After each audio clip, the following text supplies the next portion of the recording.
मित्रांनो, शालिनी भक्तिसागरमध्ये तुमचे मनपूर्वक स्वागत आहे। तर मित्रांनो, आतापर्यंत आपले अर्ध्याच्या वर शिवमहापुराण ऐकून चुकलो आहोत। तर आज आपण शिवरात्रीचे व्रत महात्म्य ऐकणार आहोत।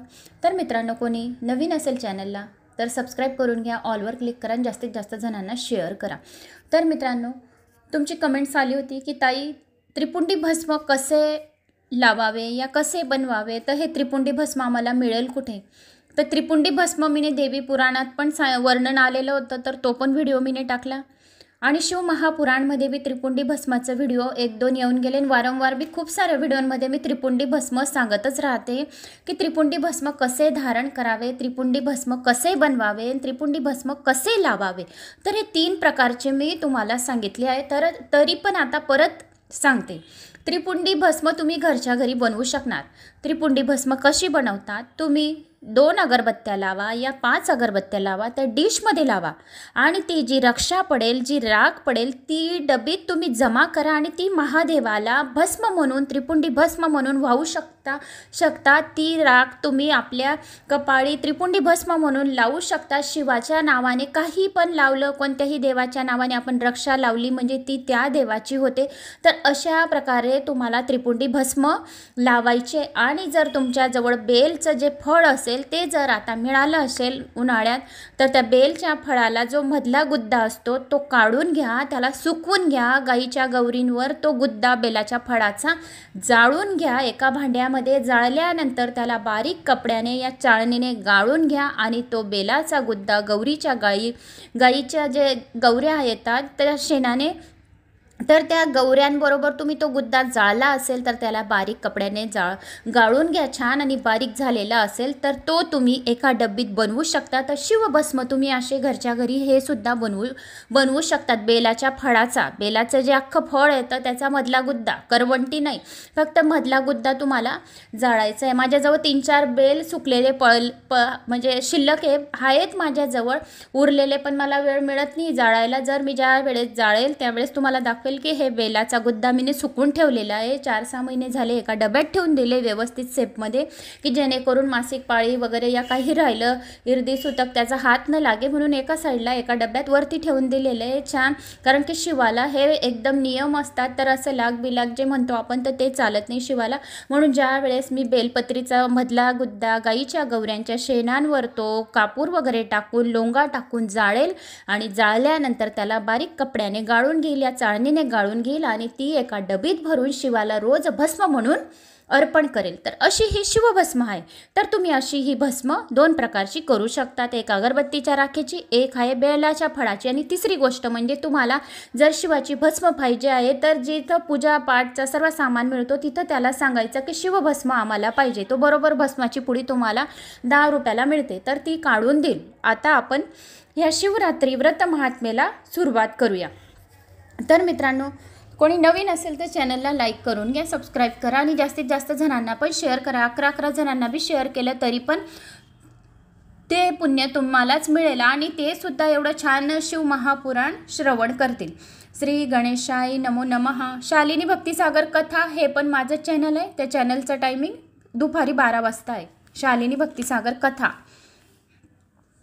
श्री गणेशाय नमो नमः। ऋषींनी विचारले, सुजी, शिवरात्रीचे श्रेष्ठ व्रत पूर्वी कोणी केले होते आणि या व्रताचे अज्ञानाने आचरण घडले तरी काय फल प्राप्त होते? तेव्हा सूत म्हणाले, ऋषींनो, मी तुम्हाला एक प्राचीन इतिहास सांगतो, त्यावरून या व्रताचे महात्म्य किती थोर आहे हे तुमच्या लक्षात येईल। पूर्वी एका वनात गुरुद्रोह नावाचा भील आपल्या कुटुंबासह राहत असे। तो बलवान, दुष्ट, क्रूर कर्मा होता। तो पशूंना मारत असे आणि चोऱ्याही करीत असे। त्याने लहानपणापासून कोणतेही कर्म केले नव्हते। अशा प्रकारे त्याने बराच काळ व्यतीत केला। एकदा शिवरात्रीच्या दिवशी त्याची पत्नी आणि मातापिता म्हणाले, आम्ही भुक्याने व्याकुळ झालो आहोत, काहीतरी खायला आणून देते। वनात राहणाऱ्या त्या बिलाला आज शिवरात्री आहे हे कसे माहीत असणार? घरच्यांनी याचना करतात धनुष्यपान घेऊन तो घराबाहेर पडला आणि त्या दिवशी तो पुष्कळ भटकला, पण शिकार मिळाली नाही। सूर्यास्त झाला तेव्हा आजचा दिवस व्यर्थ गेला म्हणून त्याला फार दुःख झाले आणि तो स्वतःशीच विचार करू लागला, आता मी काय करू, कोठे जाऊ, माझ्या आईबापाला आणि मुलाबाळांना काय खायला देऊ? माझी पत्नी गरोदर गरोदर आहे, तिला काय खायला दिले पाहिजे, म्हणून मला शिकार घेऊनच घरी जायला हवे. ही शिवरात्रीची कथा आहे, शिवरात्री व्रत महात्म्याची कथा आहे. सर्वांनी जास्तीत जास्त जणांनी ऐकावी. खूप छान कथा आहे, शेवटपर्यंत ऐका. तर आपले मुलं बाळंसुद्धा उपाशी आहे, आपली पत्नी गरोदर आहे, तिला खायला सुद्धा काही नाही, तर आपण शिकार घेऊनच घरी जायला हवे. विचारांच्या तंत्रीत तो एका सरोवरापाशी आला. ते स्थान पाहून त्याला हायसे वाटले. रात्रीच्या वेळी पाणी पिण्यासाठी येथे एखादे श्रापद येईल, ते मारूनच घरी घेऊन जाऊ असे विचार करून त्याने स्वतःला पिण्यासाठी पात्रांमध्ये पाणी भरून घेतले आणि घाटीवर बेलाच्या झाडावर चढून दबा घरून बसला. तहान भूक विसरून श्रापदाची वाट पाहू लागला. एक प्रहर रात्रीस तहानेने व्याकुळ झालेली एक हरणी तेथे सरोवरापाशी आली. तिला पाहताच भिलाला आनंद झाला. तो धनुष्यावर भान चढवण्यासाठी घाई करू लागला. त्या गडबडीत तिच्या हाताच्या धक्क्याने झाडावरील काही बिल्वपत्रे आणि पात्रातील थोडे पाणी खाली पडले. त्या बिल्व वृक्षाखाली एक प्राचीन शिवलिंग होते. ते बिल्वपत्र आणि ते पाणी त्या शिवलिंगावर पडले. अशा प्रकारे त्या भिलाकडून शिवरात्रीच्या पर्वदिनी रात्री समयी पहिल्या प्रहारची पूजा न कळत त्याच्याने संपन्न झाली. त्या पूजना प्रभावाने त्याचे बरेचसे पाप तत्काळ नष्ट झाले. जो शिवरात्रीच्या पहिल्या प्रहरी फक्त बेलपत्री आणि पाणी पण अर्पण करून देते, अशी 4 प्रहाराची पूजा असते, तरी पण त्याची खूप काही जन्माची पातके नष्ट होतात. पहिल्या प्रहाराची पूजा केल्यानेच त्याचे एवढे पातक नष्ट झाले की त्याला कळले सुद्धा नाही की आपले केवढे मोठे पातक नष्ट झाले, कारण की त्याने ते पाणी प्यायला घेतले आणि ते पाणी न पिता तो हरणीशी शिकार करायला घेतली आणि खाली ज्या बेलाच्या झाडावर तो बसला होता तर कळत न कळत शिवलिंगावर बिल्वपत्रे खाली पडत होती. त्यावेळी झाडावरती हालचाल झाली आणि आवाजाने रोखलेले पाहिले असता हरडीला धनुष्यबाण सरसावून बसलेला भील दिसला. त्याला पाहून ती भव्य व्याकुळ झाली व म्हणाली, व्याधा, तुझ्या मनात काय चालले आहे, मला खरे सांग. भील म्हणाला, हरणी, आज माझे सर्व कुटुंबीय उपाशी आहेत. तुला मारून मी त्यांची भूक भागवणार आहे. त्याचे कठोर बोलणे ऐकून हरणी कासावीस झाली. काय करावे, कुठे जावे, मृत्यूनंतर माझ्या लहान लहान पाडसांची कोण काळजी घेईल, असा विचार करून ती भिलाला म्हणाली, व्याधा, माझ्या मासाने तुझी आणि तुझ्या कुटुंबाची भूक भागणार असेल तर यासारखे दुसरे पुण्यकर्म नाही. यामुळे माझ्या देहाचा त्याग करून मी खरोखरच धन्य होईल. या जगात परोपकार केल्याने जे पुण्य लाभते त्याचे वर्णनच करता येत नाही. पण यावेळी माझी शावके पिले घरी एकटीच आहे. तू मला मारलेस तर ती व्याकुळ होतील, कावरीबावरी होतील, म्हणून तुला विनंती माझी अशी आहे की तू मला आता मारू नकोस. मी घरी जाऊन माझ्या बाळांना माझ्या स्वामींच्या किंवा बहिणींच्या स्वादनी करते आणि त्यांना पोटभर खाऊ घालून लगेच घरी येते. पण मग मला मार. माझ्या बोलण्यावर विश्वास ठेव. मी तेच सांगत आहे, कारण सत्य नेहमी श्रेष्ठच असतं, असे त्या हरणीने त्या भिलाला सांगितले. सत्यामुळे भूमी स्थिर आहे, सत्यामुळे समुद्र मर्यादित उल्लंघन करत नाही आणि सत्यामुळेच पाऊस पडतो. सर्व काही सत्यातच अधिष्ठित आहे. सूत म्हणाले, ऋषींनो, हरणीने व्याधाला परोपकाराने समजावले. मन तिचे म्हणणे त्याला पटले नाही. ती भयभीत होऊन म्हणाली, व्याधा, कृपा करून मला घरी जाऊ दे. मी येथे परत येण्याचे तुला वचन देतो. माझे वचन मी पाळले नाही तर विक्रिय करणाऱ्या आणि संध्यान करणाऱ्या ब्राह्मणांना, पतीची अवज्ञा करणाऱ्या स्त्रियांना, कृतज्ञपणाने करणाऱ्यांना, शिवविमुख होणाऱ्या, द्रोह करणाऱ्यांना, धर्माचे उल्लंघन करणाऱ्यांना, विश्वासघात आणि कपट करणाऱ्यांना जे पाप लागते ते सर्व पापे मला लागते. हरणीने अशी शपथ घेतली तेव्हा कोठे त्या भिलाने तिच्यावर विश्वास केला. त्याने तिला घरी जाण्याची परवानगी दिली. ती पाणी पिऊन आपल्या घरी गेली. तोपर्यंत रात्रीचा पहिला पहार संपला.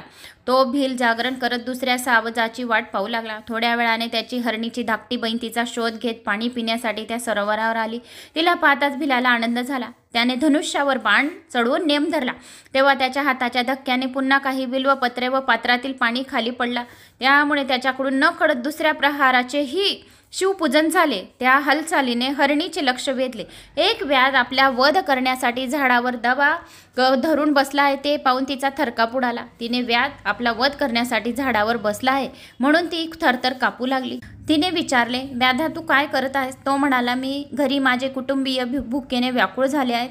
तुझे मांस घालून मी त्यांना तृप्त करणार आहे. त्यावर हरणी म्हणाली, व्याधा, हे शरीर अनित्य आहे, याला तुला उपयोग होणार हे ऐकून मला समाधान वाटत आहे. पण माझी तुला एक विनंती आहे, तू मला आता मारू नकोस. घरी माझी लहान लहान शावके आहेत, त्यांना पतीच्या हाती सोपवले की मला चिंता राहणार नाही. हे कार्य करून मी लवकरच परत येईल, मग मला मार. भील म्हणाला, हरणी, तुझ्या बोलण्यावर माझा विश्वास नाही. मी तुला मारणार, तू मरायला तयार हो. हरिणी म्हणाली, व्याधा, मी मरणाला घाबरत नाही. माझी अडचण तू समजून घे. मी पाडसांना पतीच्या स्वाधीन करून येथे परत येण्याचे तुला वचन देते. हे वचन मी पाळले नाही तर माझे सर्व पुण्य नष्ट होईल. इतकेच नव्हे तर स्वस्त्रीचा त्याग करून परस्त्रीमध्ये आसक्त होणाऱ्याला, वैदिक धर्माचे उल्लंघन करणाऱ्याला, विष्णुभक्त असूनही शिवनिंदा करणाऱ्याला, मातापित्याचे श्राद्ध न करणाऱ्याला आणि आधी दुःख देऊन नंतर गोड बोलणाऱ्याला जे पाप लागते ते सर्व पाप मला लागतील. खूप जण असे असतात की जे खूप काही बोलतात आणि दुःख देतात खूप जणांना आणि नंतर गोड बोलतात, त्यांना सुद्धा पाप लागतात. तेव्हा भिलाने तिलाही घरी जाऊन परत येण्यास सांगितले. ती हरणी पाणी पिऊन आनंदाने निघून गेली. अशा प्रकारे त्या भिलाला दुसऱ्या प्रहाराचं जागरण घडलं. तिसरा प्रहार सुरू झाला. तो भिल सर्वात आधी गेलेल्या हरणीची उत्कंठेने वाट पाहू लागला. तिला यायला उशीर झाला म्हणून त्याला आश्चर्य वाटले. तेवढ्यात एक हरिण सरोवरापाशी येताना दिसली. तो चांगला दष्टपुष्ट होता. त्याला पाहून भिलाला आनंद झाला. हे सावज हाताचे जाऊ द्यायचे नाही असा विचार करून त्याने धनुष्य बाणावर बाण चढवला. त्यावेळी त्याच्या धक्क्याने काही बिल्वपत्र तुटून खाली पडली, शिवलिंगावर पडली. अशा तऱ्हेने त्या भिलाकडून शिवरात्रीस तिसऱ्या प्रहाराची पूजा घडली. त्या समय बिल्वपत्राच्या आवाजाने व झाडावरील सळसळीने त्या हरणाचे लक्ष वेधून घेतले. त्याने बाण रोखून सज्ज असलेल्या भिलाला पाहिले व म्हणाला, व्याधा, तू काय काय करीत आहेस? व्याध म्हणाला, माझ्या कुटुंबाच्या पोषणासाठी मी तुझी शिकार करणार आहे. ते ऐकून हरिण म्हणाला, व्याधा, माझा धष्टपुष्ट देह तुझ्या उपयोगी पडणार नाही. मला खरोखरच आनंद वाटत आहे, कारण ज्याचा देह परोपकारासाठी उपयोग पडत नाही त्याचे जगणे निष्फल असते. तसेच अंगी सामर्थ्य असूनही जो दुसऱ्यांना मदत करीत नाही त्याचे सामर्थ्यही व्यर्थच होय. अशा नतद्रष्टाला शेवटी नरकातच जावे लागते. तू माझा वध करू इच्छितो हे मला मान्य आहे, पण मरण्यापूर्वी मला घरी जाण्याची अनुमती दे. मी माझ्या श्रावकांना त्यांच्या मातांकडे सोपवतो, त्यांना धीर देतो आणि लगेच परत येतो. हरणांचे बोलणे ऐकून भिल संभ्रमात पडला. तोपर्यंत हातून शिवपूजन घडल्यामुळे त्याचे बरेचसे पाप नाहीसे झाले होते आणि चित्तही शुद्ध झाले होते. तो विस्मित होऊन म्हणाला, मृगा, तू येण्यापूर्वी जे जे येथे आले होते ते सर्व तुझ्यासारखेच बोलून परत गेले. त्याच्यापैकी अजूनही कोणी परत आलेलं नाही. आपल्यावरचे प्राण संकट जाणून तूही तसेच खोटे बोलत आहेस. मी तुला जाण्याची परवानगी दिली की तू निघून जाशील, मग येथे फिरकणार सुद्धा नाहीस. अशा प्रकारे मी सर्वांवरच दया दाखवू लागलो तर मला जगायलाच नको. त्यावर हरिण म्हणाला, व्याधा, हे सर्व ब्रह्मांड सत्याच्या भक्कम आधारावर टिकत आहे. सत्य हे सर्वांजवळ राहतं, त्यामुळे जो सत्य बोलतो, विश्वास ठेवतो, तर हे सत्यावरच टिकून राहिलेलं आहे. त्यामुळे जो कोणी स्वतःच्या कच्चित स्वार्थासाठी खोटं बोलतो पण त्याचे पुण्य त्याचे क्षणिकच नाहीसे होते. जो त्याच्या स्वार्थासाठी खोटे बोलतो त्याचे पुण्य पूर्ण किती पण त्याचे जन्मापासून म्हाताऱ्यापर्यंत किती त्याचे पुण्य असेल ते क्षणामध्ये नाहीसे होते. स्वार्थासाठी जर बोललो खोटे तर क्षणात नाहीसे होते. हे सर्व माहीत असताना मी असत्य बोलण्याचे धाडस कसे करीन? काहीतरी माझ्या बोलण्यावर तुझा विश्वास नसेल तर मी अशी शपथ घेतो की तुला दिलेल्या वचनानुसार मी परत आलो नाही तर सायंकाळी मैथून करणाऱ्याला, शिवरात्रीच्या दिवशी जेवणाऱ्याला, खोटी साक्ष देणाऱ्याला, दुसऱ्याची संपत्ती हडप करणाऱ्याला, संध्या न करणाऱ्या ब्राह्मणाला, शिवभजन न करणाऱ्याला, समर्थ असूनही उपकार न करणाऱ्याला, पर्वकाळी श्रीफल तोडणाऱ्याला, अभक्ष्य भक्षण करणाऱ्याला, भस्म न धारण करता, शिवपूजन न करता भोजन करणाऱ्याला जे पाप लागते ते सर्व पातक मला लागो. हरिणीची प्रतिज्ञा ऐकून भिलाने त्याला घरी जाऊन सांगितले, लवकर परत येऊन सांगितले. तो हरिण पाणी पिऊन आपल्या निवासस्थानी गेला. तो मृग आधीच्या 2 हरणींच्या पती होता. हे दोघे आपल्या निवासस्थानी एकत्र जमले. त्यांनी आपापली हकीकत सांगितले. ते प्रतिज्ञारूपी पाषाणांनी बांधले गेले. व्याधाला दिलेले वचन पाळणे त्यांना भाग होते, म्हणून त्यांनी आपल्या सावकारांना धीर दिला. योग्य त्या सूचना देऊन त्यांचे सांत्वन केले. मग ते व्याधापाशी जाण्यास निघाले. तेव्हा ज्येष्ठ हरणी आपल्या पतीला उद्देशून म्हणाली, नाथ, तुमच्याशिवाय ही आपल्या बाळाची काळजी, लहान बाळसे कशी राहणार? त्यांचे संगोपन आणि संरक्षण कोण करणार? म्हणून तुम्ही धाकटीसह येथेच राहा. आपल्या बाळाची काळजी घ्या आणि व्याधाला सर्वप्रथम मीच वचन दिले आहे, म्हणून मी एकटीच त्याच्यापाशी जाणे योग्य होय. त्यावर दुसरी हरिण म्हणाली, ताई, तुझा विचार मला अजिबात मान्य नाही. मी धाकटी असून तुझी सेविका आहे, म्हणून मलाच त्याच्यापाशी जाऊ दे. तुम्ही दोघांनी येथेच राहा. त्याचे मनोगत जाणून हरिण म्हणाली, खऱ्या अर्थाने माताच आपल्या अभरकाचे नीट संगोपन करतात, म्हणून तुम्ही दोघंही येथेच राहा. मी एकटाच तेथे जातो. ते ऐकून दोघांच्याही डोळ्यात पाणी आले. आम्ही विधवा होऊन जगू इच्छित नाही, ते धर्माला धरूनही नाही असे म्हणून त्यांनी त्यांचे म्हणणे खोडून काढले. शेवटी कोणीच कोणाचे ऐकत नाही हे पाहून त्या तिघांनी आपल्या पडसांना धीर दिले. त्यांना शेजाऱ्यांना हाती सोपून ते भिलापाशी निघाले. तेव्हा आपल्या मात्यापित्यांच्या बाबतीत जे काही होणार असेल तेच आपलेही हो असे विचार करून पाडसेही त्याच्या मागोमाग गेले. त्या सर्वांना येताना पाहून भिलाला अतिशय आनंद झाला. तो धनुष्यावर बाण चढवू लागला तेव्हाही त्याचा धक्का लागून झाडावरील काही बिल्वपत्रे आणि पात्रातील थोडेसे जल खाली असलेल्या शिवलिंगावर पडले. अशा रीतीने त्याच्या हातून शिवरात्री 4थ्या प्रहाराची शिवपूजनही घडून आले. आदल्या दिवसापासूनच उपोषण, रात्रसमयीचे जागरण आणि 4ही प्रहारात घडून आलेले शिवार्चन यामुळे त्यांचे सर्व पापे जळून गेली आणि 4ही प्रहाराची पूजा झाली. भिलापाशी येताच तो मृग परिवार म्हणाला, हे व्याधा, तुला दिलेल्या वचनानुसार आम्ही परत आलो. आता आमचा वध करून आमच्या देहाचे सार्थक कर. त्याचे बोलणे ऐकून भील आश्चर्यचकित झाला. शिवपूजनाच्या प्रभावाने त्याला ज्ञान प्राप्त झाले. तो स्वतःशीच विचार करू लागला, हा मृग परिवार लोकावर उपकार करता यावा म्हणून स्वदेहाचा त्याग करण्यास आतुर झालाय. स्वतःचे कल्याण कशात आहे यांना बरोबर कळले आहे, म्हणून ज्ञानरहित पशु असूनही हे धन्य आहे. पण मी मनुष्य हा दुर्लभ जन्म प्राप्त होऊनही मी काही पुरुषार्थ करतो. मी दुसऱ्याला देहाला पीडा देऊन आपले शरीर पोसले, दररोज अनेक पातके करून कुटुंबाचे पालन केले. सर्व दुष्कर्माबद्दल मला काय भोग भोगावे लागणार आहेत आणि कोणती गती मिळणार आहे कोणास ठाऊक. माझ्या जीवनाचा धिक्कार असो. अशा प्रकारे त्याने ज्ञानसंपन्न भिलाने बराच वेळ पश्चाताप केला. मग धनुष्यावरचा बाण काढून घेतला आणि मृग परिवारास उद्देशून म्हणाला, तुम्ही सर्वजण खरोखर धन्य आहात. मी तुम्हाला मारू इच्छित नाही, पण तुम्ही निश्चित होऊन आपल्या निवासस्थानी जा. ते ऐकून मृग परिवारास अतिशय आनंद झाला. त्याने व्याधाचे आभार मानले. भिलाचे ते शुभ वर्तन पाहून भगवान शंकर संतुष्ट झाले. त्यांनी शास्त्रसंमत पूजनीय स्वरूपात प्रकट होऊन त्याला स्पर्श केला व म्हणाले, व्याधा, तू केलेल्या व्रताने मी प्रसन्न झालो आहे. तू माझ्याकडून अपेक्षित वरदान मागून घे. त्यावेळी भगवान शिवजींचे मनोहर रूप पाहून बिल क्षणार्धात मुक्त झाल्या. त्याच्याकडून काही मागून घ्यावे असे त्याला अजिबात वाटले नाही. हे प्रभू, तुमच्या कृपेने मला सर्व काही मिळाले आहे असे म्हणून त्याने अनन्य भावाने त्याच्या चरणावर मस्तक ठेवले. शिवजींनी त्याच्याकडे कृपादृष्टीने पाहिले. त्याचे गृह असे नाव ठेवले आणि म्हणाले, हे व्याधा, तुला दिव्य भोग प्राप्त होतील. शृंगेवर पुरही तुझी राजधानी राहील. तुझ्या वंशाची वृद्धी होईल. जो कोणी हे अध्याय शिवरात्रीचे महात्म्य कथा ऐकेल त्याच्यासुद्धा वंशाची वृद्धी होईल. मान सन्मानमध्ये वाढ होईल. धनसंपदा भरपूर प्रमाणात राहील आणि सर्व पापांचे त्याचे सुद्धा ऐकणाऱ्याचे सर्व पाप नष्ट होतील आणि माझ्या भक्तांवर प्रेम करणारे प्रभू रामचंद्रजी तुझ्या घरी येतील. ते तुझ्याशी मैत्री करतील. त्यामुळे वेद तुझी प्रशंसा करतील. माझी भक्ती तत्पर राहील आणि तुला मोक्षप्रद शांती प्राप्त होईल. शिवजीच्या आशीर्वादाने व्याध धन्य झाला. त्याच्या दर्शनाने ते मृगही शापमुक्त झाले. त्यांना दिव्य देह प्राप्त झाला. त्याने शिवप्रभूंना नमस्कार केला आणि विमानात बसून स्वर्गलोकी गेले. तेव्हापासून भगवान शंकर अबुर्धाचलावर व्याधेश्वर नावाने प्रख्यात झाले. या शिवलिंगाचे दर्शन घेतल्याने, त्याचे पूजन केल्याने भोग आणि मोक्ष दोहांची प्राप्ती होते. शिवकृपेने त्याचा व्याधाचा उद्धार केला. त्याने इहलोकी अनेक उत्तम ते भोग भोगले. त्याला रामकृपा प्राप्त झाली. शिवसायुज्यता मिळाली. महर्षींनो, एक दुष्कर्म भिलाकडून नकळ शिवरात्रीचे व्रत घडले आणि 4 प्रहारची पूजा केली. त्याला एवढा लाभ झाला.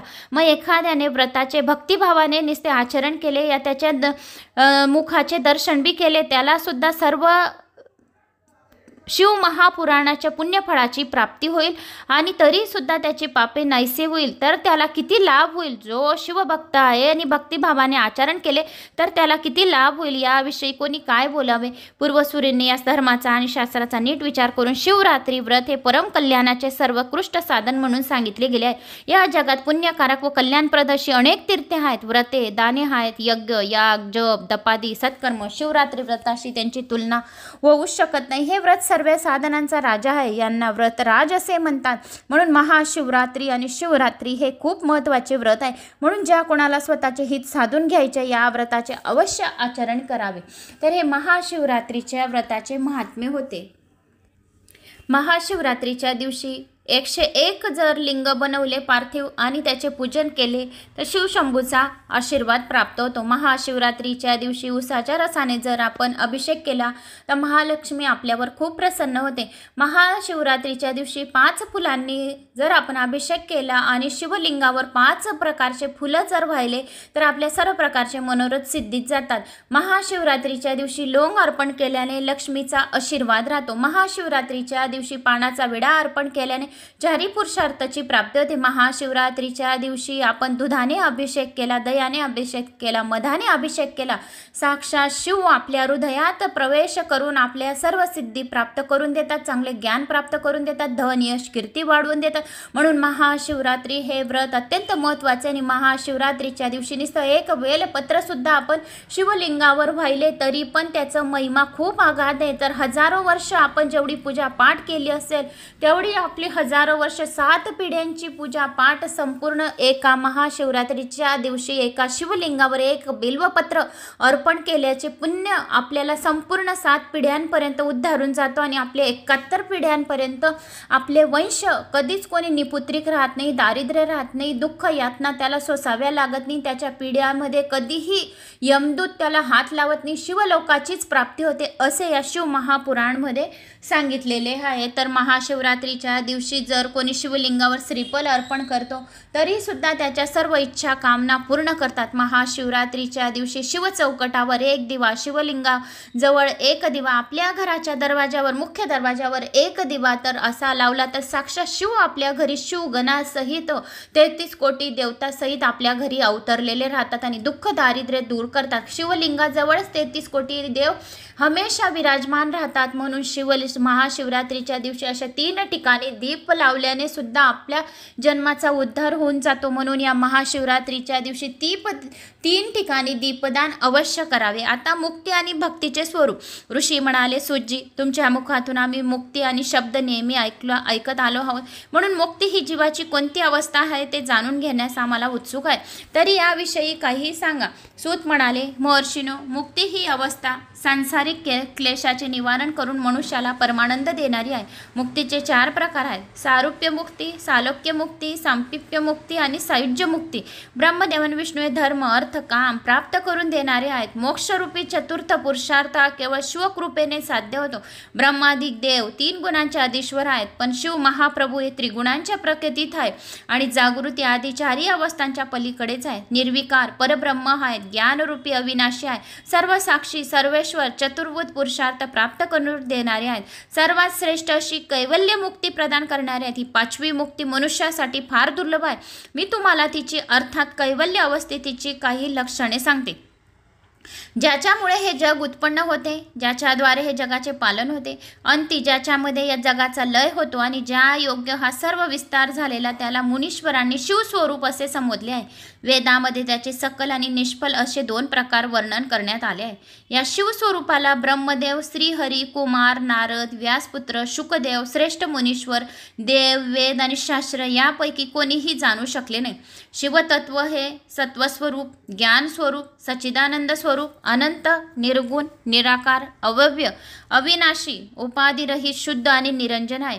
ते परमतत्व सर्व दैत्यभावांच्या पलीकडचे एकमेव निरुपम आहे. सर्वस्व नाही की दीर्घ नाही, स्थूल नाही, सूक्ष्मही नाही. ते मन आणि वाणीच्या पलीकडचे आहेत. ते ज्ञानाचा विषयच नाही. त्याने परब्रह्माला शिव अशी संज्ञा केली. ज्याप्रमाणे आकाश सर्वत्र व्यापक आहे त्याप्रमाणे शिवतत्वही सर्वव्यापी आहे. ते मायाधीत, द्वंद्वरहित आणि निर्मत्सर आहे. शिवस्वरूपाचे ज्ञान झाल्यावर जे साधूजन सूक्ष्म बुद्धीने सातत्याने शिवभजन करतात त्यांना शिवपदाची प्राप्ती होते. या जगात ज्ञान प्राप्ती होणे हे कठीण गोष्ट आहे, पण भगवत भजन करणे ही सुलभ गोष्ट आहे. म्हणून सज्जन माणसे मुक्ती मिळावी म्हणून शिवभजनच करतात. भगवान शंकर हे परमात्मा, ज्ञान स्वरूप, मोक्ष देणारे आहेत. भजनाने अधीन होतात. म्हणून अनेक सिद्ध पुरुषांनी प्रसन्नतेने शिवभक्ती करून परमपद प्राप्त करून घ्यावे. ती श्रेष्ठ साधूच्या कृपा प्रसादाने सुलभ होते. आपल्या हृदयात जगाविषयी प्रेम निर्माण होणे, दुसऱ्यांच्या हिताची भावना उत्पन्न होणे हेच तिचे प्रमुख लक्षण आहे. भक्तीचे सगुण, निर्गुण आणि इतरही अनेक प्रकार आहेत. त्यांचे वर्णन करणे तसेच कठीण आहे. वैद्य आणि स्वाभाविकी यामध्ये स्वाभाविकी भक्ती श्रेष्ठ मानली गेली आहे.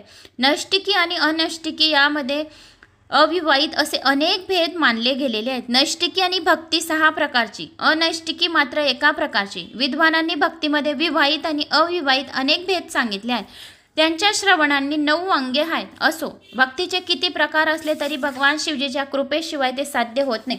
शिवप्रभूंच्या प्रसन्नतेने अंतकरण भक्तिभावाने अंकुरतो आणि अंतकरण तो वाढतो.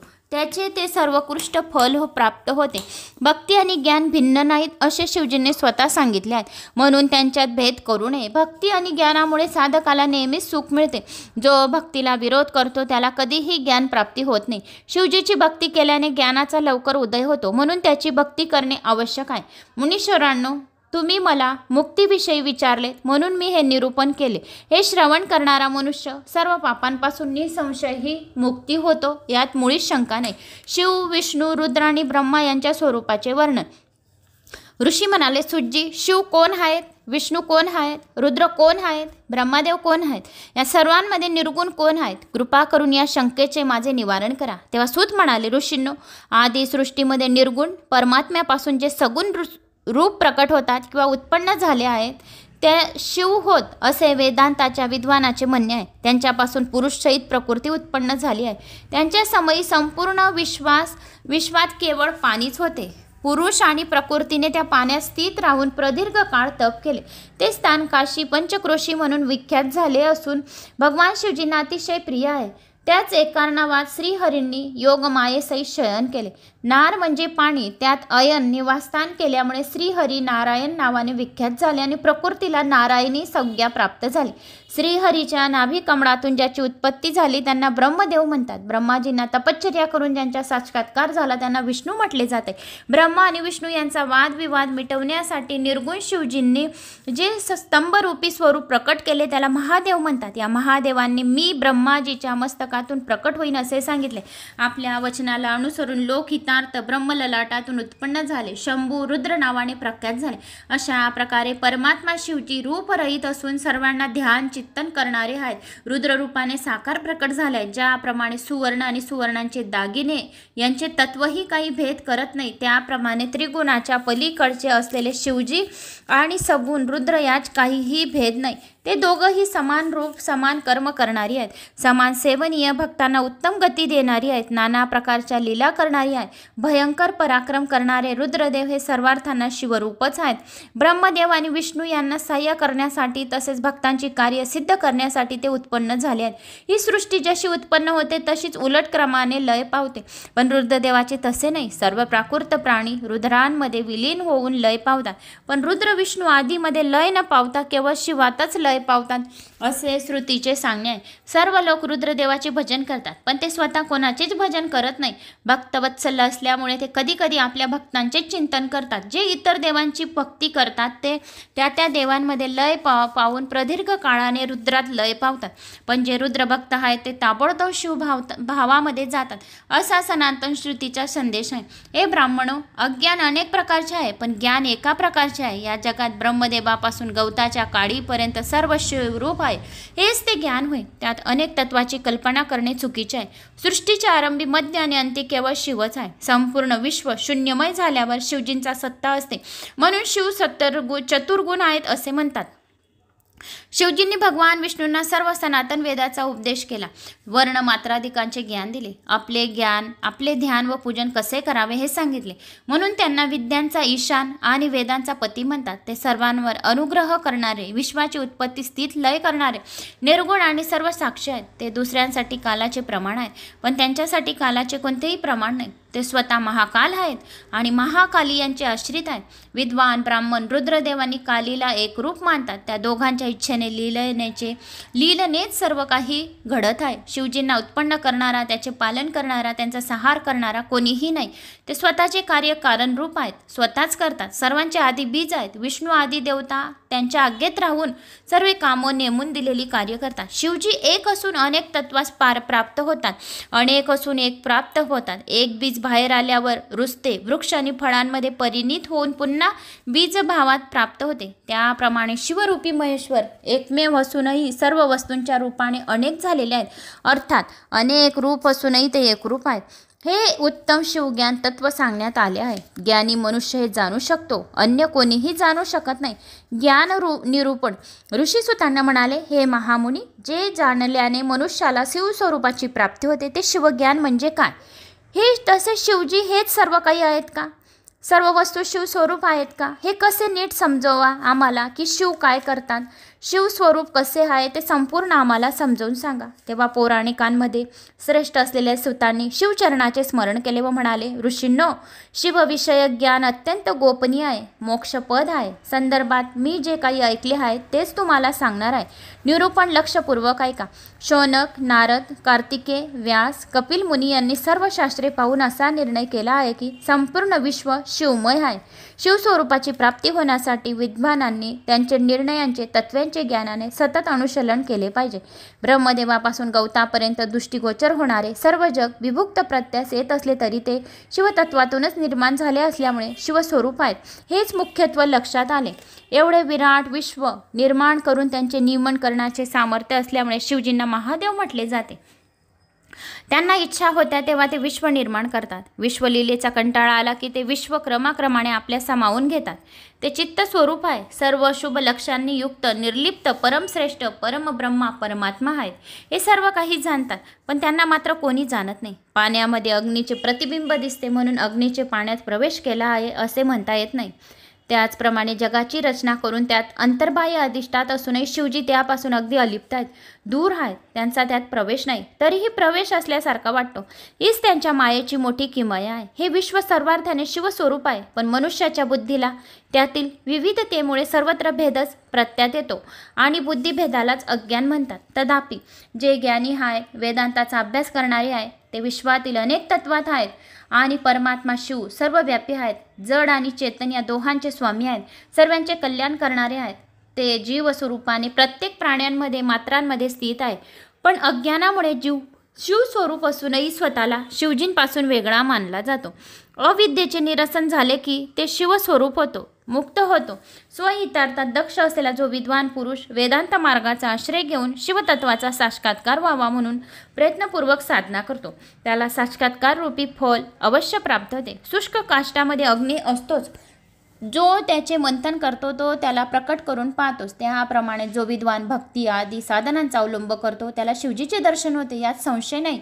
जो शिवाची खूप पूजा अर्चना करतो त्याला बरोबर शिवजीचे दर्शन घडले जाते. कारण सर्वत्र शिवतत्व विद्यमान आहे, दुसरे काही नाही. नामरूपादी उपाधीमुळे समुद्र, भूमी, स्वर्ण आणि विभुक्त प्रत्यात येतात. त्याप्रमाणे शिवतत्व एक असूनही उपाधिरूप भ्रांतीमुळे विविध स्वरूपी भासते. आता सर्व जग शिवरूप आहे आणि जगद्रूपाने शिवजीच अधिष्ठित आहे हे समजावून सांगतो.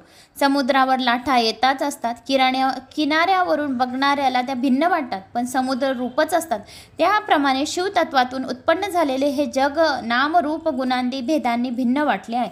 ती वास्तू शिवस्वरूपच आहे. ज्याप्रमाणे लाटामध्ये समुद्र अधिष्ठित असतो त्याप्रमाणे जगद्रूपाने शिवजी अधिष्ठित आहेत हे लक्षात घ्या. सूर्य एकच आहे, पण नानाविध घटांमधील पाण्यात त्यांची प्रतिबिंब दिसतात. त्याप्रमाणे शिवतत्व एकच आहे, पण जगद्रूपाने अनेक विविध भासतात. आकाश सर्व व्यापक आहे. घर, प्रसाद इत्यादीच्या रूपाने बुद्ध झाले असे वाटते, पण वास्तुस्थिती तशी का असते नाही. ते कधीही कशाने बद्ध किंवा लुप्त होत नाही. त्याप्रमाणे सर्व व्यापक शिवतत्व कुठेही कशाने बद्ध वा लुप्त होत नाही. शिव हे सर्वांमध्ये असतात. शिव हे कशातही असतात. शिव हे एक सूक्ष्म जीव आहे. और प्राण्यांमध्ये शिव हे ज्याच्या त्याच्या कर्मानुसार त्यांच्या शरीरात प्रवेश करून त्यांच्या हातून सर्व कार्य करत असतात. ऋषींनो, अशा प्रकारे तुम्ही विचारलेल्या या शिवज्ञान प्रकट केले आहे. हे ज्ञान सर्वप्रथम शिवप्रभूंनी आपल्या ज्योतिर्लिंगासमोर विष्णूंना दिले. विष्णूंनी ब्रह्माजींना दिले. ब्रह्माजींनी सनकादिक ऋषींना दिले. सनकादींनी नारदांना दिले. नारदांनी व्यास महर्षींना दिले आणि कृपाळू व्यासांनी मला दिले आणि आता मी तुम्हाला सांगत आहे. तर माझ्याकडून ते तुम्हाला सांगण्यात आले आणि ज्ञान शिवजीची प्राप्ती करून देणारे आहे. प्रयत्नपूर्वक गुप्त ठेवा, याचे जतन करा. आता तुम्हाला काय ऐकायची इच्छा आहे ते सांगा. व्यास म्हणाले, सुतांचे निरूपण ऐकून उपस्थित असलेल्या सर्व ऋषीजनांना फार आनंद झाला. त्यांचे हृदय भरून आले आणि कंठ दाटून आला. त्यांनी सुतांना वारंवार नमस्कार केला, त्यांची स्तुती केली व म्हणाले, हे व्यास शिष्य, तुम्ही शैवांमध्ये श्रेष्ठ आहात, धन्य आहात, परमतत्वरूपी आहात. शिवज्ञान ऐकून तुम्ही आम्हाला कृतार्थ केले आहे. तुमच्या कृपेने आता आमचा भ्रम नाहीसा झाला, आम्ही संतुष्ट झालो आहोत. तरी पण सूत म्हणाले, हे श्रेष्ठ ब्राह्मणो, मी सांगितलेले शिवज्ञान नास्तिकांना, दुष्टांना, श्रद्धारहींना, शिवजींची भक्ती नसणाऱ्यांना आणि ऐकण्याची इच्छा नसणाऱ्यांना कधीही सांगू नये. शिवाचं नावसुद्धा ज्याला आवडत नाही त्याला त्याच्याजवळ काढू नये, कारण इतिहास, पुराणे, वेदशास्त्र याचे विचारपूर्वक सार काढून व्याजीने हा गुहज्ञान मला कथन केला आहे. हे एकदा ऐकले तरी सर्व पापे जळून भस्म होतात. ज्याची भक्ती नसेल त्याची भक्ती बसते, ज्याची भक्ती असेल ती अधिकाधिक वृद्धिगत होते. जो जास्त शिवाची पूजा करत राहतो त्याची भक्ती अजून वाढ होते.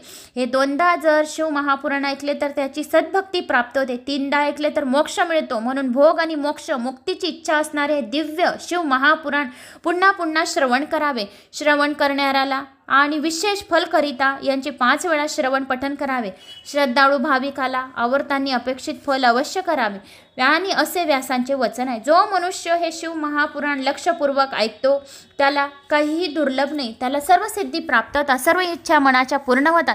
याच्या 5 आवर्तने फक्त 5 अध्यायसुद्धा ऐकले तरी पण ऐकणाऱ्याला शिवदर्शन घडते. पूर्वी राजे, ब्राह्मण, वैश्य यांनी यांचे 5 वेळा श्रवण करून परमसिद्धी प्राप्त करून घेतली होती. आजही जो मनुष्य शिव महापुराण भक्तिभावाने पूर्वक ऐकतो त्याला शिवज्ञानची प्राप्ती होते, भुक्तिमुक्तीची प्राप्ती होते, शिवलोकाची त्याला प्राप्ती होते. पुढे व्यास म्हणाले, याप्रमाणे सुताचे भाषण ऐकून ऋषींना फार आनंद झाला. त्यांनी अनेक वस्तूंनी त्यांचे पूजन केले, स्वस्ती वाचन नमस्कार केला आणि त्यांचे आशीर्वाद घेतले आणि संशयरहित होऊन संतुष्ट चित्ताने कालक्रमणा करू लागले.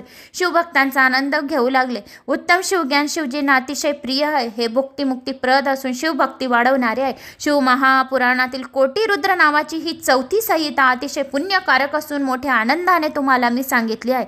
जो मनुष्य सावध होऊन हिचे भक्तिपूर्वक श्रवण करतो तो इहलोकी उत्तम भोग बघून शेवटी परमगती मोक्षाला प्राप्ती होतो. त्याला कधीच जन्म होत नाही. जो कोणी शिव महापुराण ऐकतो त्याला जन्म कधीच मिळत नाही, त्याला शिवलोकाची प्राप्ती होते. शिवाच्या चरणापाशी त्याला जागा मिळते. म्हणून शिव महापुराण हे श्रवण करण्याचे करावे. तर आता ही कोटी रुद्र संहितामधले संपूर्ण आपली 4थी संहिता समाप्त झाली आहे मित्रांनो. तर आता पुढे आपली 5वी संहिता शिव महापुराण 5वी संहिता उमा संहिता आहे. आता उमा देवी पार्वती मातेचे संपूर्ण वर्णन आपण उमा संहितामध्ये ऐकणार आहोत. तर मित्रांनो, मला अशी आशा आहे की तुम्हाला माझा हा अध्याय हे शिव महापुराण आवडल्यास एक लाईक करा, जास्तीत जास्त जणांना शेअर करा. आता आपण शिव महापुराणातले उपाय ऐकूया. शिवरात्रीसाठी आपल्याला कुठले कुठले उपाय करायचे आहेत. तर महाशिवरात्रीच्या दिवशी या दररोज या तुम्हाला जेव्हा वाटेल दुर्गा अष्टमी, प्रदोष या एकादशी, तुम्हाला सोमवारची अष्टमी ती सुद्धा महत्त्वाची असते. पौर्णिमेच्या दिवशी आपण काय केले तर म्हणजे आपल्याला कुठल्या फळाची प्राप्ती होते तर आपण ते उपाय ऐकून घेऊया शिव महापुराणातले. मित्रांनो, तर आता आपण जाणून घेणार आहोत महाशिवरात्रीसाठी आपल्याला 4 प्रहाराची पूजा कशी करायची आहे. शिव महापुराणाची पूजा 4 प्रहर 4 पद्धतीची पूजा आपण या व्हिडिओच्या माध्यमाने जाणून घेणार आहोत. तर संपूर्ण देशभरात महाशिवरात्री हा सण मोठा उत्साहात साजरा केला जातो. हिंदू सणापैकी महाशिवरात्री हा सुद्धा एक मोठा सण असतो. महाशिवरात्रीच्या दिवशी भक्त भगवान शंकराला प्रसन्न करण्यासाठी आणि अनेक पद्धतीच्या पूजा या दिवशी केल्या जातात. कोणी रुद्राभिषेक करतं तर कोणी 4 प्रहरची पूजा करतं. भक्त मनोभावाने महादेवाची पूजा महाशिवरात्रीच्या दिवशी सर्वात जास्त करत असतात. महाशिवरात्रीच्या दिवशी जी पूजा आपण संपूर्ण वर्षभरात जी पूजा केली ती फक्त एका दिवशी महाशिवरात्रीच्या दिवशी एक दिवस पण केली तर संपूर्ण वर्षभराची पूजेचे आपल्याला पुण्यफळाची प्राप्ती होते. फक्त महाशिवरात्रीच्या दिवशी वर्षभर आपण एक बेलपत्री अर्पण नाही केलं आणि महाशिवरात्रीच्या दिवशी फक्त एक बेलपत्र आपण अर्पण केलं, संपूर्ण वर्षभराची आणि कोटी रुद्र संहिता, कोटी रुद्र याने 1 कोटी आपण रुद्र अभिषेक केल्याची पुण्यफळाची आपल्याला प्राप्ती होते. म्हणून महाशिवरात्रीच्या दिवशी सर्वांनी पूजा करायची नक्की. भगवान शिवाची रात्र म्हणजेच महाशिवरात्र. महाशिवरात्री हा सण मोठ्या भक्तांनी मोठ्या श्रद्धेने हा सण उत्साहाने साजरा करतात. फाल्गुन कृष्ण पक्ष चतुर्थीदशीला महाशिवरात्री हा सण येतो. संपूर्ण देशामध्ये आज महाशिवरात्री मोठ्या धूमधडाक्यात साजरी केली जाते. महाशिवरात्रीच्या दिवशी भगवान शिवशंकर आणि माता पार्वती यांचे लग्न झाले होते अशी मान्यता आहे. यामुळे महाशिवरात्री हा सण साजरा केला जातो. महाशिवरात्रीच्या दिवशी भगवान शंकराची मोठ्या भक्तिभावाने पूजा केली जाते. महाशिवरात्रीच्या दिवशी उपवास केले जाते. प्रहर या शब्दाचा अर्थ काय तर प्रहर हा शब्द रात्रीच्या एका विशिष्ट कालावधीला म्हणजेच रात्रीच्या काळाला म्हणजेच वेळेला, रात्रीचा जो वेळ असतो त्याला प्रहर असे म्हणतात, सूचित करतो. प्रहर या शब्दाचा अर्थ काय? तर प्रहर हा शब्द रात्रीचा एका वेळेला सूचित करतो. प्रत्येक प्रहर हा प्रत्येकी 3 तासाचा असतो. प्रत्येक वेळ जो असतो, प्रत्येक प्रहर म्हणजे 3-3 तासाचा असतो. महाशिवरात्रीची ही रात्र ही 4 प्रहरमध्ये विभागली जाते. भगवान शंकराला प्रसन्न करण्यासाठी आणि महादेवाची मनोभावे पूजा करण्यासाठी फक्त 4 प्रहरांमध्ये पूजा करणे सर्वात जास्त विशेष मानले जातं. महाशिवरात्रीच्या दिवशी पूजा आणि व्रत केल्याने चांगले फळ मिळते, सर्व मनातल्या इच्छा पूर्ण होतात. तर भगवान शंकराची पूजा ही प्रदोष काळामध्ये होत असते. यासाठी 4 प्रहरची पूजा असते. याला उदय तिथी बघण्याची गरज नसते. म्हणून यावर्षी जर आपण महाशिवरात्रीच्या दिवशी 4 प्रहर ही 8 मार्च या दिवशी होणार आहे. हिंदू पंचांगानुसार 8 मार्च संध्याकाळी 9:27 महाशिवरात्री सुरू होईल आणि याची सांगता दुसऱ्या दिवशी संध्याकाळी 6:17 समाप्ती होईल. तर 4 प्रहर पूजेचे शुभ मुहूर्त काय आहेत ते पण मी तुम्हाला या व्हिडिओच्या माध्यमाने सांगून देते. तर पहिला प्रहर मुहूर्त संध्याकाळी 6:25 पासून संध्याकाळी 9:28 पर्यंत असेल. दुसरा प्रहर मुहूर्त रात्री 9:28 पासून तर 12:31 पर्यंत असेल. तिसरा प्रहर मुहूर्त 12:31 पासून तर रात्री 3:34 पर्यंत असेल आणि चौथा प्रहर रात्री 3:34 पासून सकाळी 6:37 पर्यंत असेल. तर अशी आपल्याला ही 4 प्रहराची रात्रीची पूजा करायची. महाशिवरात्रीच्या दिवशी पूजा 4 प्रहर पूजा विधी अशा पद्धतीने करा. पहिली प्रहर पूजा संध्याकाळी पूजा करण्यासाठी अनेक गोष्टींची तयारी करावी लागते. यासाठी सर्वप्रथम पूजेची तयारी करा. ज्या ठिकाणी तुम्ही पूजा मांडणार आहात ती जागा गोमूत्र आणि गुलाबजल टाकून पुसून घ्या. त्या जागेवर रांगोळी काढा अथवा फुलांनी सजवा. पाटावर शिव प्रतिमा ठेवणार असाल किंवा मग मूर्ती असेल तर पाटावर मांडून घ्या, नाहीतर पार्थिव शिवलिंग महाशिवरात्रीच्या दिवशी नक्की बनवा. पूजेची सामग्री जवळ घेऊन बसा. अगरबत्ती, कापूर, फुले, फळे, दूध, दही, मध, पाणी आणि बेलाची पाने ही सर्व सामग्री जवळ घेऊन बसा. महाशिवरात्रीची पूजा कशी करायची आहे? 4 प्रहरची पूजा सुरू करणे अगोदर पाटावर शिवप्रतिमेसोबत अगोदर श्री गणेशजीचे आवाहन करा. गणेशजीची स्थापना केल्यानंतर अगोदर गणेशजीची तिची पूजा करून घ्या. गणेशजीची पूजा केल्यानंतर गणेशजीला आवाहन करून संपूर्ण पूजा यशस्वीपणे पार पडण्यासाठी गणपतीला प्रार्थना करा. आता भगवान शिवजींच्या उपासना करा. शिवमंत्राचा जप करा. शिवमंत्राचा जप करताना शिवलिंगाला पाणी, दूध, मधाने स्नान घालून फुले अर्पण करा. भगवान शिवाचे पंचामृताने, पाण्याने, मधाने स्नान करून घ्या. भगवान शिवाचे स्नान झाल्यावर अष्टगंध लावा. भगवान शिवाला बेलपत्र, बेलफळ अर्पण करा. भगवान शिवाजवळ अगरबत्ती लावून घ्या. आता थोड्या वेळाने भगवान शिवाचे स्तोत्र मंत्रांनी ध्यान करा. भगवान शिवाजवळ आरती लावून उपासना करा. कापूर आरती म्हणा. कापूर आरती व शंकराची आरती करा. भगवान शंकराला फळे, मिठाई आणि इतर प्रसाद अर्पण करा. या व्यतिरिक्त तुम्ही घरामध्ये काही प्रसाद बनवला असेल तर तो शिरा तेथे तो प्रसाद पण ठेवू शकता. आता दुसऱ्या प्रहरची पूजा ज्याप्रमाणे आपण पहिली प्रहरची पूजा केली त्याप्रमाणे दुसऱ्या प्रहरची पूजा करायची आहे. तिसऱ्या प्रहरची पूजा ज्याप्रमाणे आपण अगोदरची पूजा केली तशीच पूजा करायची आहे. चौथ्या प्रहरची पूजा, चौथा प्रहर पूजामध्ये जी पूजा आपण भक्तिभावाने सुरू ठेवली त्याच्या पूजेची उपासना सांगता आता करायचे. संपूर्ण रात्रभर असलेल्या ओम नमः शिवाय या मंत्राचा जप, शिवस्तुती, कथा, शिवचालिसा, स्तोत्र अशी पूजा करून सांगता करायचे. शंकराला भोलेनाथ म्हटलं जातं कारण भोलेनाथ आपल्या लवकर कृपा करतात, प्रसन्न होतात, मार्ग दाखवतात. आपली केलेली 4 प्रहरची पूजा नक्कीच योग्य फळ प्राप्त होते. तर मित्रांनो, आपल्याला ही अशी पूजा 4 प्रहराची करायची आहे शिवरात्रीच्या दिवशी. जो कोणी शिवरात्रीच्या दिवशी अशी 4 प्रहराची पूजा करतो त्याच्यावर शिवशंभोची कृपा प्राप्त होते. तर 4 प्रहराची पूजा नक्की अशी करा. तर मित्रांनो, आपण महाशिवरात्रीच्या दिवशी पूजा कशी करायची ते अजून जाणून घेणार आहोत. शिवपुराणानुसार पूजा करताना 6 गोष्टींचा समावेश असणे फार गरजेचे आहे. सगळ्यात आधी शिवाच्या पिंडीवर दूध, मध आणि पाण्याचा अभिषेक केला जातो. बेल हे आत्मा शुद्ध करण्याचे प्रतीक मानले जाते, म्हणून बेलाचा अभिषेक करण्याचे उल्लेख पुराणात आहे. प्रत्येक देवाला काही खास वाले जाते आपण जाणतो की त्याचप्रमाणे शंकराला बेल जर वाहिले तर आपल्या सर्व इच्छा पूर्ण व्हायला मदत होते। त्यानंतर मूर्तीला सिंदूर लेपन केले जाते। यामध्ये हळदी कुंकू नाही तर भस्म वापरले जाते। महादेवाला फळाचा नैवेद्य दाखवला जातो। असे म्हणतात की फळ ही दीर्घ आयुष्य आणि संतुष्ट जीवनाचे प्रतीक आहे। त्यानंतर देवापुढे धूप लावला जातो। धूप हे भरभराटीचे प्रतीक आहे। शिवासमोर जर धूप जाळला, नैवेद्य दिले म्हणजे संतुष्टीचे प्रतीक आहे आणि धूप जर जाळला तर भरभराटीचे प्रतीक आहे। देवापुढे दिवा लावला जातो, हे ज्ञानाचे प्रतीक आहे। पुराणानुसार देवापुढे विड्याची पाने ठेवली जातात। सांसारिक सुख, कौटुंबिक सुख आणि आनंद प्राप्त होतो। जो कोणी शिवलिंगावर पानाचा विडा अर्पण करतो त्याला सांसारिक सुख मिळते। महाशिवरात्रीचा उपवास करण्याची प्रत्येक ठिकाणी पद्धत आहे, पण महाशिवरात्रीचा हा दिवस प्रत्येक जणांनी करायचा आहे।